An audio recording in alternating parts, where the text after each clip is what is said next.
Are you ready for two horror icons?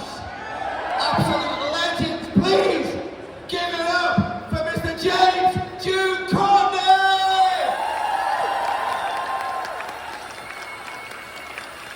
And give it up for the OG, the icon, the legend, Mr. Nick Castle!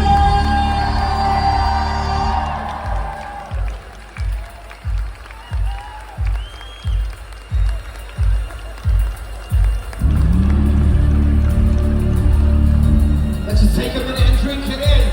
James Jude Courtney and Nick Castle, guys!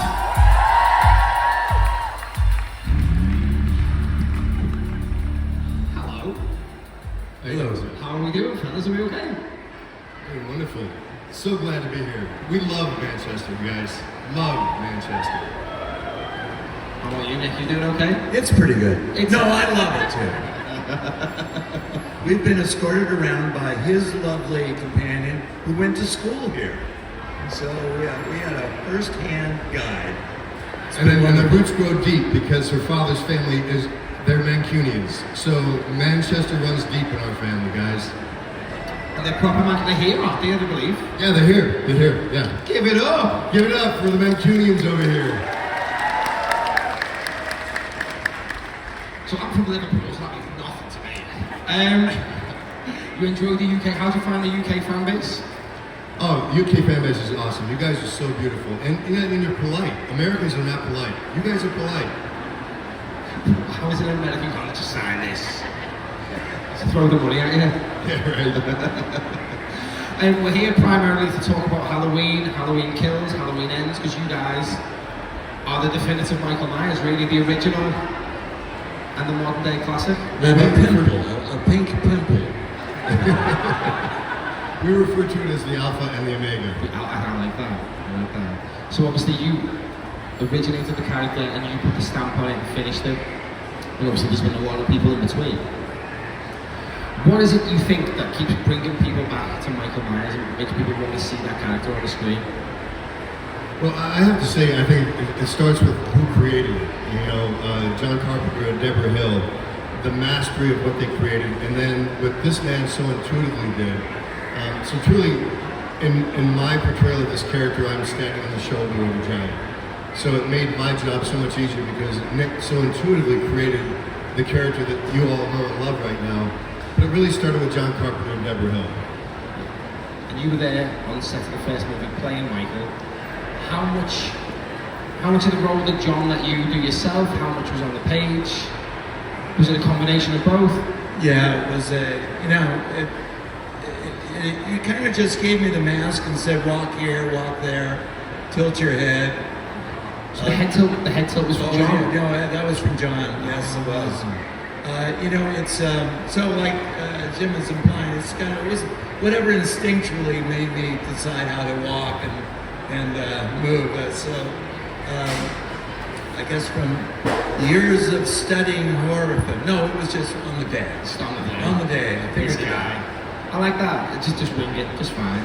Just gonna wing it and create a horror icon that's gonna last for 45 years. It's unbelievable. Halloween was the first proper horror movie that I ever saw. Is that a case with you guys? A lot of you guys? Yeah. Throw your hands up if Halloween was the movie that changed your life. Enough said, I think. If you've got a question for these two absolute legends, throw your hands up in the air. We're going to be taking them right from the beginning. We're going to be mixing it into the conversation. And if it was Scotland, could we please have an interpreter? We've got a Scottish interpreter. Aaron is about. He's our official Scottish interpreter. Before we go to the Halloween questions, I am going to go straight to Nick Castle and say, you are responsible for apart from Michael Myers, two of my favourite things on this planet. Escape from New York, written by this man, one of the best films ever made, and the theme tune to Big Trouble in Little China, with John Carpenter and the Coupe de Villes, this guy. So, thank you so much, sir, for a big part of my life. Oh. Hello. Hello. Hello there. This is a question for the both of you. Hello. Michael Myers is such an iconic character. How do you think a character becomes so pivotal and like the face of horror? So recently we've had Art the Clown and Sam from Trick or Treat, but Michael Myers is one that stands out so iconically. What do you think it is about that character that just makes him so incredible? Well, one thing is the mask. Yeah, I mean, just technically speaking, when I think that enigmatic, blank expression lets the audience kind of read in who that is. There's a lot of you young women that have a crush on him, which I'm a little concerned about. But I think that had something to do with it. He was just kind of like this blank slate that you can kind of fill in. So I think that had, he's not as specific as a lot of the other characters.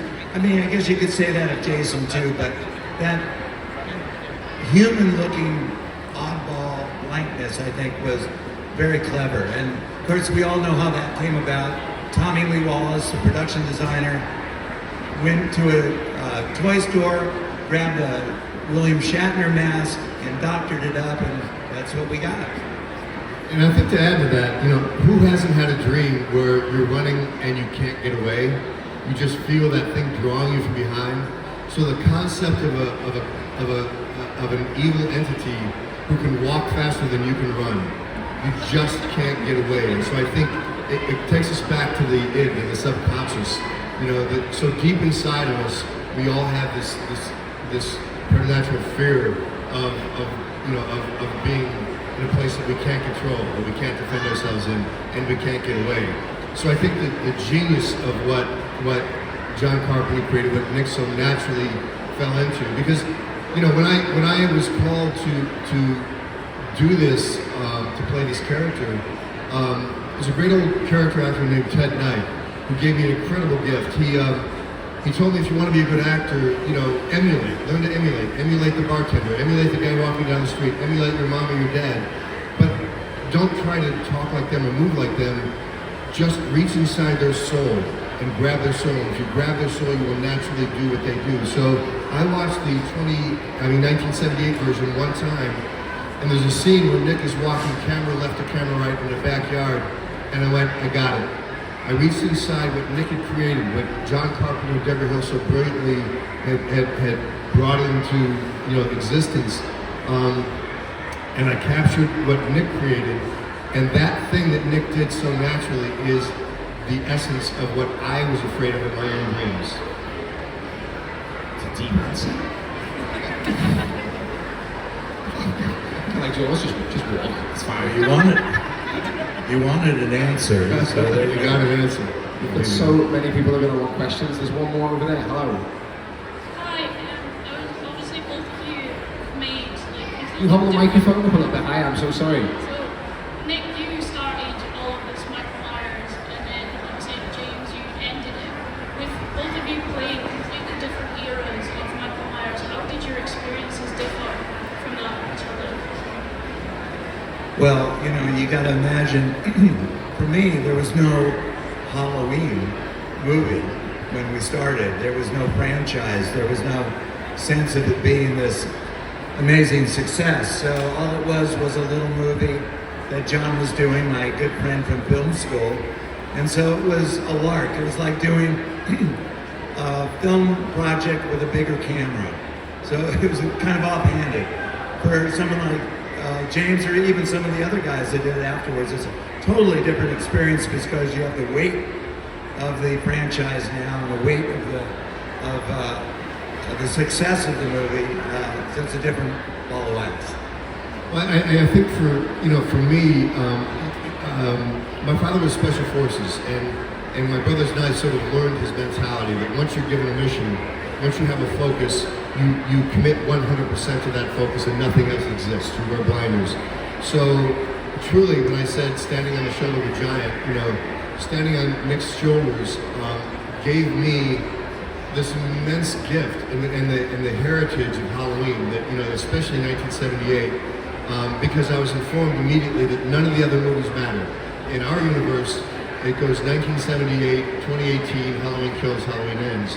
So really, I had the benefit of what Nick had created so naturally, and I allowed that to, inculcate my being and allow that to just be filtered through my 60-some odd years of life and experience as an actor, as a stuntman, as an athlete, and all these, all the work I did as an actor built up. I like playing characters like the Kinderstrode and Buffy the Vampire Slayer. So there was no pressure. It was really the gift of walking into a painting that had been half painted already. So it was a super joy, hands down, man. The gift of a lifetime to play this character. I personally think your iteration of Michael James's version of Michael is becoming the definitive look of the character. Obviously, it's in sync with your version. The costume's the same, the mask's the same. It does feel like there's the connective tissue between you guys, and I think that's why that 2018 film especially resonated so well with it. It was such a strong movie. Making that movie, what were you told going into it? Obviously, David Gordon Green and Danny McBride with the creative team behind it. John was doing the music. Felt like sort of getting the band back together, getting yourself involved. What was that process like? You handed over, because you were in the film, you did some voice work for Michael, and then you take over, put the mask on, and it's fucking game time. So what was it? Talk us through making 2018, and obviously where you guys became friends. Well, by the time I came on the set, James had already started the show. And so the relationship there was between James and David and how to play the role. Once I got there, we became very quickly close friends. And we still are. We just went to Edinburgh together with our lovely ladies and still have a great time together. But as far as the show was concerned, there was a passing of the torch, so to speak. James could talk more about it, but it was in one scene where I was on camera for the only time. And then, as you mentioned, in the post-production of all the movies that David did, I did the breathing. So I'm going to give you some pre-breathing right now. That's the original Castle Halloween breathing. It's Nick's Castle's brilliance.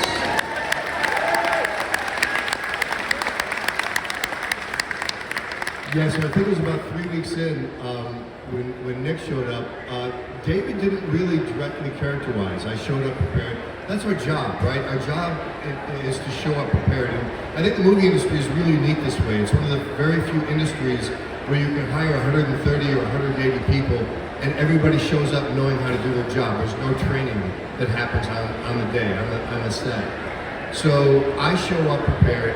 The direction David gave me one day, well, he called me after I was cast and said, "Okay, James, Jimmy," he goes with Jimmy, I want you to move like a cat." And I said, "Well, that's kind of crazy because my cat paws were sitting in my lap." He goes, "Okay, good enough." So anyways, when you come down, let's have dinner, and that's the only conversation we ever had about the character. Nick and I have never talked about the character, never. We've talked about a million things, especially his films, and if you haven't seen the Nick Castle film yet, do yourself a favor.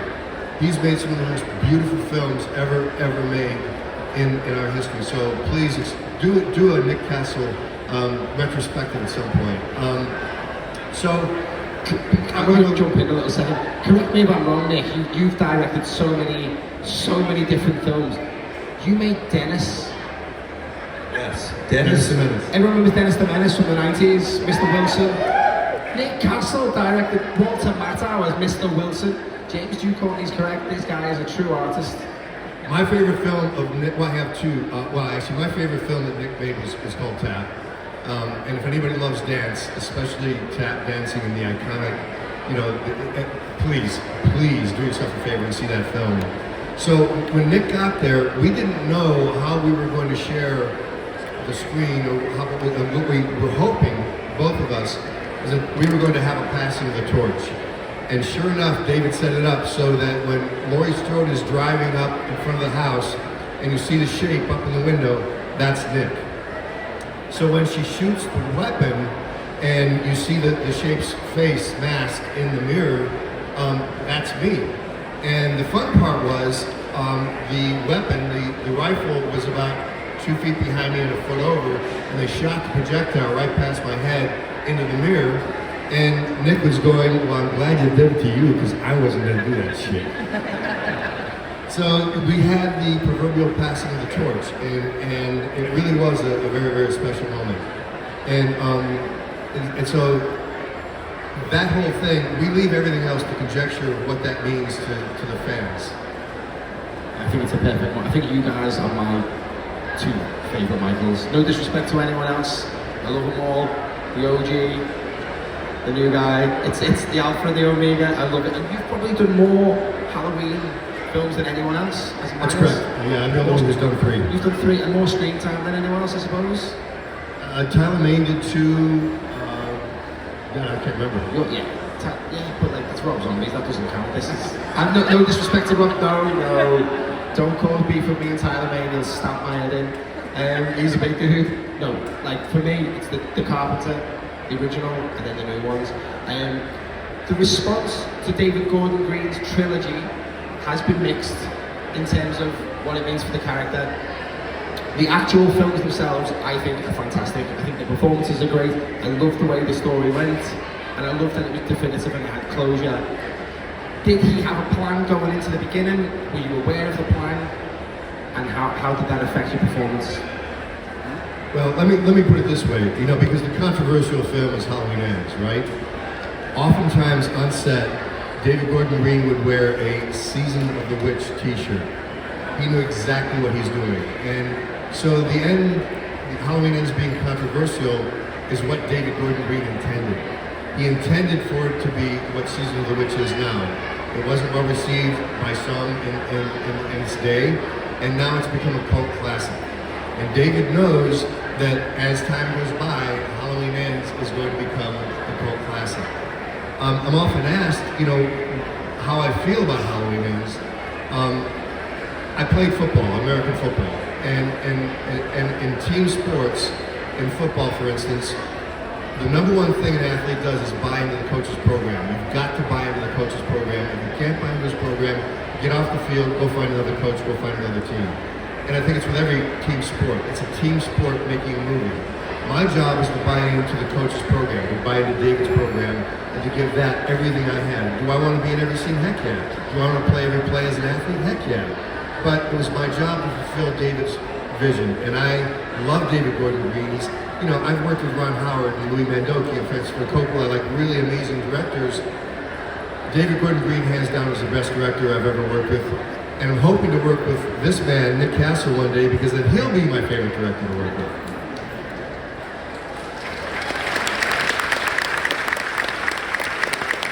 And how was your experience on the new trilogy? Because you played the Flasher in Halloween Ends. Oh, yes. Yeah, I did. Early on, before the 2018, I'd talked to David about how I wanted to participate and how much I wanted to do. We quickly decided that a cameo was the best thing for an old man as myself. We needed a spry, young, 10-year younger person to actually fulfill the role and actually do the work. Boy, am I glad I never got involved with that part of it. Because this man is not only a great actor, but he's a really good stuntman too. And he can take a punch, he can take a chair, even when the crazy actors that don't know what they're doing are throwing it at you. So, in that respect, yeah, I was always part of the family. They treated me so well on the set. It was like I was the icon that I am. They actually treated me as such on the set. That was a lot of fun. And, I got to be part of the party. That was this new Halloween. And, of course, I don't know about you guys, but I think since that, whether you love the films or not, it gave a boost to the whole franchise. It gave a boost to all the love that you guys have for the movie, even if it's just going back and realizing how great the first one was. It was a wonderful thing for myself, and I think the whole family of people that have done the character, just because it's so much more interest in the franchise, and it's all because of you guys. You got a question right at the back? Hello. So Nick, you've already kind of answered my question, so I'll ask James, I guess. How does it make you feel that there are girls who have a crush on Michael Myers? Say that again. Sorry, I couldn't Oh, hear I'm it. so sorry. How does it make you feel that there are people out there that have a crush on Michael Myers? Oh, why don't you say it again? Yeah, I didn't quite hear that. It's I think it's really beautiful. The way I describe this experience with you guys is it's like little drops of love all day long. And I think it's when human beings get to share a passion, it's a really beautiful, miraculous thing. And you look over this swath of humanity here, socioeconomics, race, religion, sexual orientation, all these things that allegedly divide us as human beings do not exist in this room. Every one of us, Nick and I and Don Shanks and Tom Morgo, the people that we get to meet, you guys, we get to share a passion together. We get to share these moments of love and joy. And so that's what I find really moving. And sometimes I move to tears. And sometimes I move to tears about the stories that you guys tell us about how these films have affected you, or what it meant to you, or maybe sometimes, and I hear this a lot, of people are going through particularly hard times, and how going to see one of these Halloween films has cheered them up, or they heard a comment or whatever. And so yeah, it's there are the DMs with women asking me to wear the mask and do unmentionable things, but my future wife will tell you ain't gonna happen. Just before we go on to the next question, we had Scout Taylor Compton and Daniel Harris last year. Someone in the crowd brought that up. They make their boyfriend wear a Michael Myers mask. Not a joke. Next question. Hiya. I grew up on horror films, so it's amazing to see it. So my mom brought me up on horror films. I just wanted to know, especially Nick Castle, what do you feel about how Halloween has continued, like these video games with Michael Myers in now? Did you expect it to go as big as it is now? The question is, did I expect how the Michael Myers would roll out into all these different medium? Yeah. That kind of thing. Well, I guess you could look back and say it wasn't. You shouldn't be surprised, because anything that makes money, people try to make more money with, and sometimes it turns out to be good, sometimes it turns out to be annoying, sometimes bad. So you're left with the creator of the new medium coming up with something that is exceptional, and you hope that it's going to be good to honor the franchise in the way it should be honored. So I know John is always happy when someone does something else and he gets more money. That's how he weighs how these things go and how successful they are. So, and I enjoy it, and it's amazing how you wind up finding Michael someplace else, in another world that you would never expect it to be. I mean, just the idea that internationally he's known as a character. Someone just came up with a Taiwanese one sheet of the movie's poster, and I went, where? I didn't recognize those letters. So you can see he's all over the world. How do you? I'm gonna bring it back to John Carpenter. How was your relationship with John? Do you still keep in touch? Are you still friends? Because you guys were in a band together. Yeah, John and I went to film school back in the late '60s, way back, and did some movies together in film school and stayed friends all along.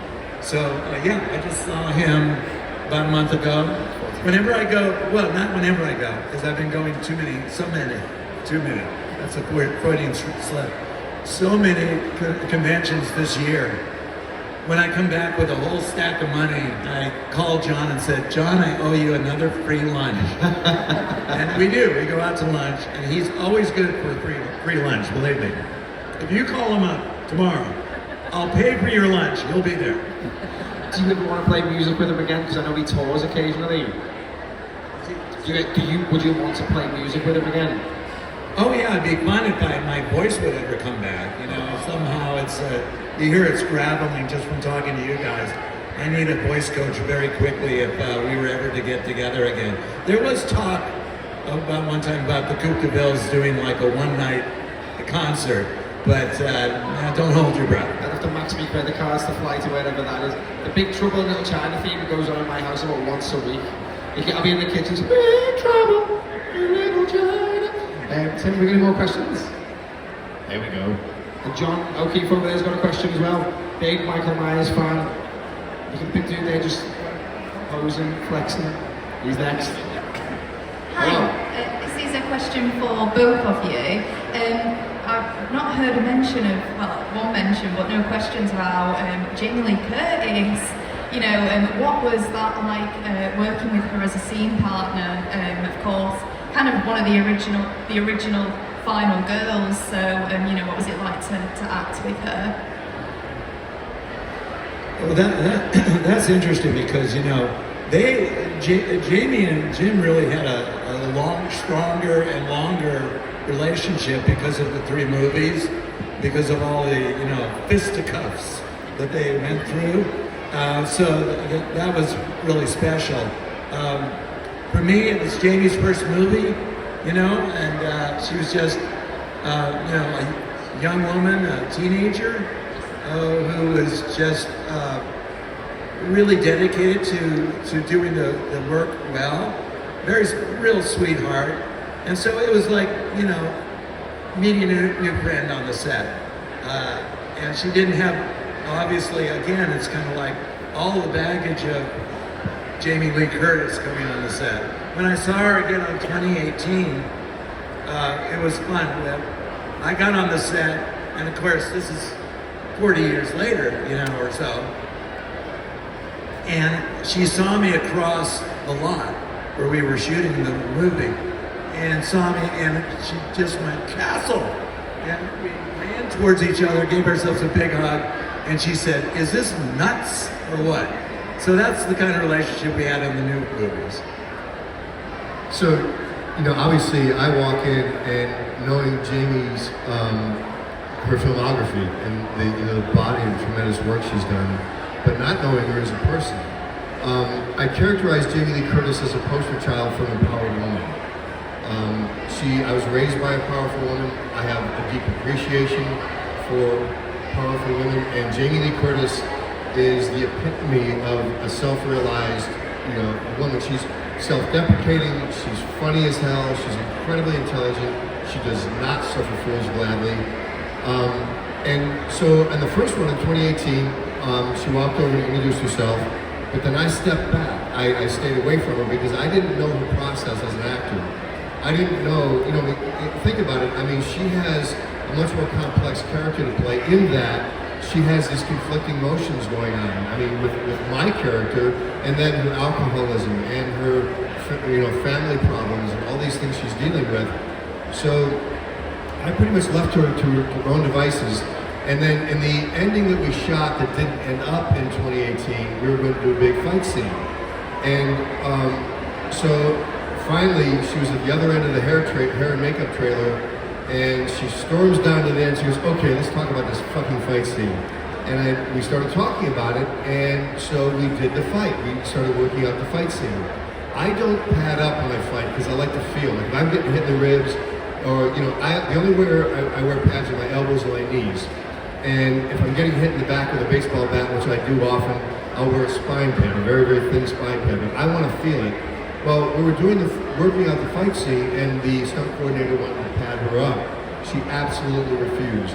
That woman has a body that's hard as a rock, and she fights like a guy. She throws freaking down, man. And so we went through that process. We did the fight.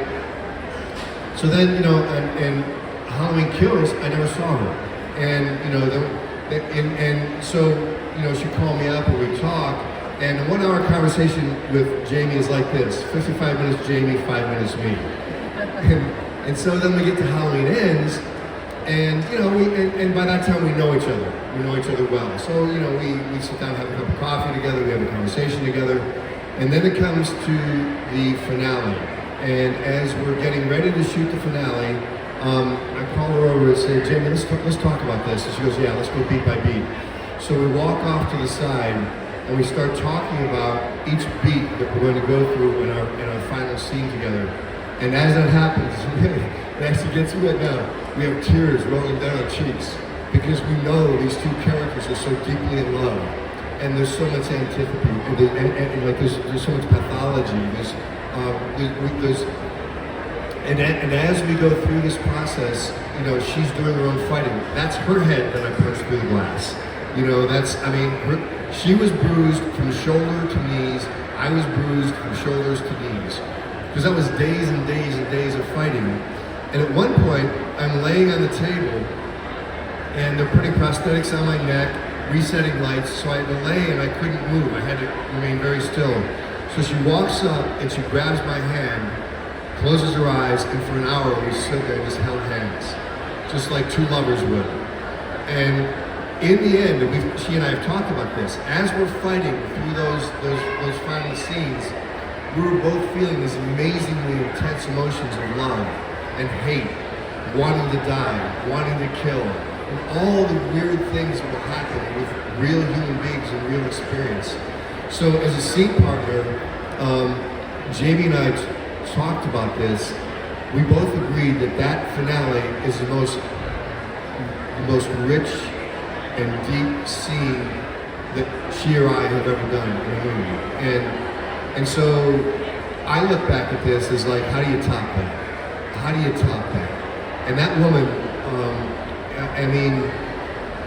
there aren't enough superlatives for me to describe what working with that woman has meant to me.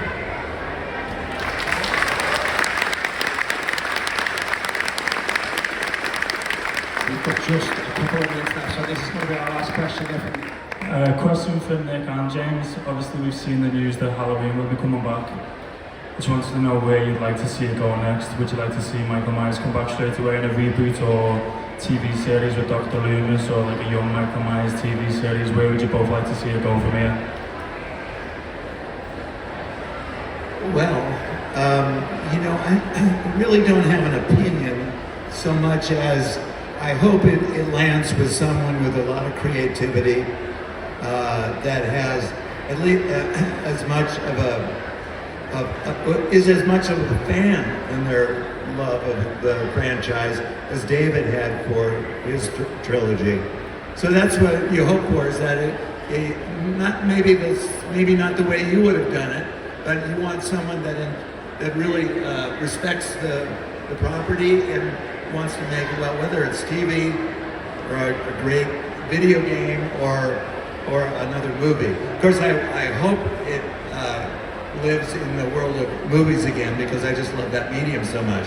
I hear this next idea might be a series, so I'm just very curious about how they're going to do it. That's it. I have to say, Malik has become a very good friend, and Malik jealously guards this franchise because, as you all know, his father was tragically murdered in a terrorist attack. So, there will never be a Freddy versus Michael or a Jason versus Michael. He will never dilute the process. So I'm trusting that what Malik is endeavoring with this new television series is going to explore some other dimension, some other universe.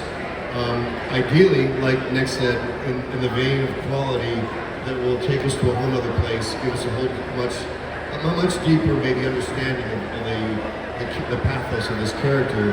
But I'm also with Nick. I think this franchise is best lived on a big screen. It's meant for the cinema. So I'm in hopes that as they do this, explore this universe, it's a 3-year deal they have with Miramax. It's Trancas and Miramax. Blumhouse is not involved. I'm in hopes that what they do with it will give us a little pearls of joy, and then in the future they can bring it back and explore more of Michael in some other dimension. I doubt that I'll ever be back unless they add another zero to my paycheck. I am, after all, a whore. I think that might be the perfect way to end it. Please give it up for the Alpha, the Omega, Mr. Nick.